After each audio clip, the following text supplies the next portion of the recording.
ৰাইজক ধন্যবাদ দিছোঁ আমাৰ ইউপিপিএল দলৰ শীৰ্ষ নেতৃত্ব প্ৰমোদ বড়ো ছাৰ ইউজি ব্ৰহ্ম ছাৰ চন্দ্ৰা নাৰ্জাৰী গোবিন্দ বসুমতাৰী ছাৰ সকলোকে মই আন্তৰিক ধন্যবাদ সকলে মোক প্ৰাৰ্থীৰ কাৰণে যোগ্য বুলি ভাবিছে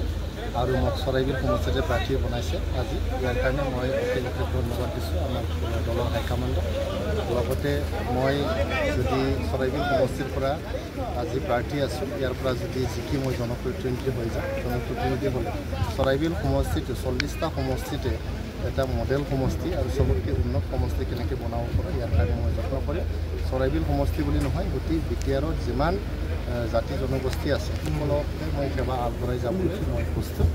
আৰু যেহেতু মই যোৱা 20-25টা বছৰ ধৰি সমাজ সেৱাই কৰি আছোঁ সমাজৰ লগতে আছোঁ গৰীব দুখীয়া জনতাৰ মাজতে আছোঁ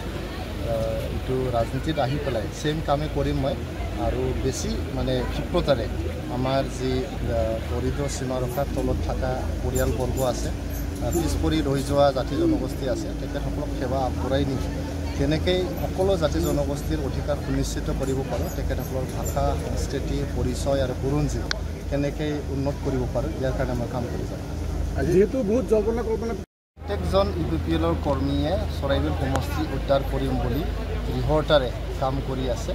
আৰু এইবাৰ চৰাইবিল সমষ্টি যে আমি উদ্ধাৰ কৰিম এইটো খাটাং হৈ গৈছে চৰাইবিল সমষ্টি বুলি নহয় 40টা সমষ্টিত আমি এককভাৱে চৰকাৰ গঠন কৰিব পৰা পাৰিষদ আমি জিকাই আনিব পাৰিম আমি fully confident we are very confident that we are forming this government 2025 to 2030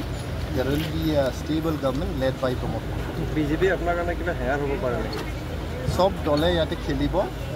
বিজেপিও খেলিব কংগ্ৰেছও খেলিব বিজেপিয়ে খেলিব তেখেতসকলেও খেলিব তেখেতসকলক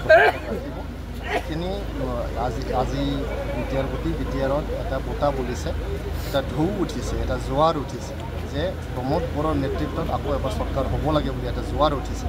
গতিকে এই জোৱাৰৰ লগত সব উঠি যাব লাগিব ইয়াতে ইউপিপিএলৰ দলৰ লগত কোনো প্ৰতিদ্বন্দ্বিতাই নাথাকিব আপোনালোকে চাব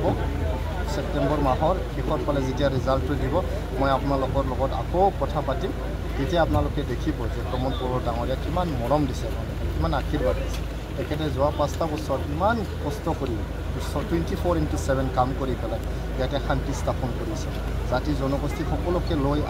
মানে আগুৱাই যাবলৈ চেষ্টা কৰিছে তেখেতে উন্নয়নৰ যি জয় যাত্ৰা এইটো মানে আৰম্ভ কৰি পেলাই আগুৱাই নিবলৈ চেষ্টা কৰিছে তো ৰাইজৰ কাৰণে ইমান কষ্ট কৰা মানুহ ৰাইজক ইমান সেৱা কৰা ব্যক্তিক ৰাইজে যে আশীৰ্বাদ দিব এইটো খাটাং